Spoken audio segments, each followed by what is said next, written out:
ভয়াবহ এক বিমান দুর্ঘটনায় গত মাসে কেঁপে উঠেছিল ভারত। আহমেদাবাদ থেকে লন্ডনগামী এয়ার ইন্ডিয়ার একটি বোয়িং 787 ড্রিমলাইনার উড্ডয়নের মাত্র ৩ সেকেন্ডের পরেই ধ্বংস হয়। এই দুর্ঘটনায় নিহত হন ২৬০ জন।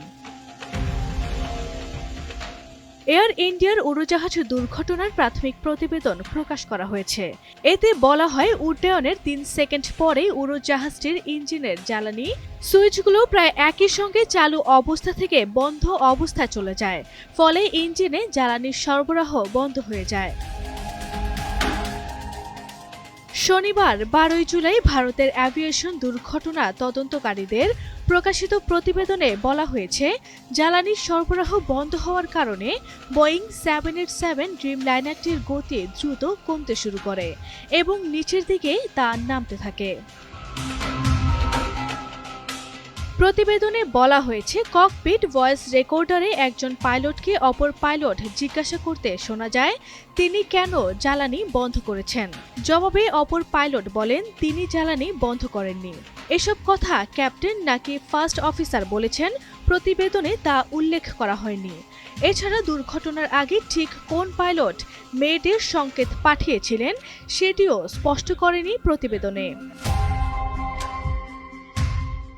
মার্কিন উড়োজাহাজ নিরাপত্তা বিশেষজ্ঞ জন কক বলেন, একটি পাইলটের পক্ষে ইঞ্জিনের জ্বালানি সরবরাহকারী এই সুইচগুলো ভুল করে নাড়ানো সম্ভব নয়। তিনি বলেন, একটু নড়াচড়া করলেও সুইচগুলো সরে যায় এমন নয়। কাট অফ অবস্থানে সুইচ গেলে ইঞ্জিন প্রায় সঙ্গে সঙ্গে বন্ধ হয়ে যায়। সাধারণত একটি উড়োজাহাজ গন্তব্যের বিমানবন্দরের ফটকের সামনে থাকলে এটি ব্যবহার করা হয়, অথবা ইঞ্জিনে আগুন লাগার মতো বিশেষ পরিস্থিতি দেখা দিলে। তবে এই ফ্লাইটে এমন কোনো জরুরি পরিস্থিতি সৃষ্টি হয়েছিল কিনা প্রতিবেদনে সেটি উল্লেখ করা হয়নি। বিমানটিতে যাত্রী ও ক্রু সহ ছিলেন ২৪২ জন। বেঁচে গিয়েছিলেন বিশ্বকুমার রমেশ নামের একজন।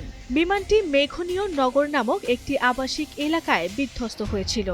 সে সময় মাটিতে থাকা ১৯ জনও নিহত হন। আরভি ইসলাম হিমু, এনটিভি অনলাইন।